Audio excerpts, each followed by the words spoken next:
Starting normal आपला warm up कशासाठी overall तुझा शोल्डर ती ऍक्टिव्हिटी करायला मी तयार होतोय ह्याच्यासाठी तुझा वॉर्मअप आहे सुरुवात.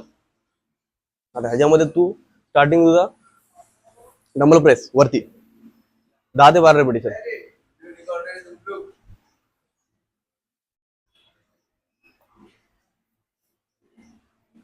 Slow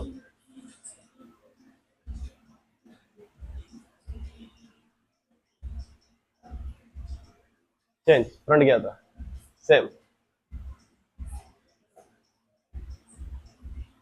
easy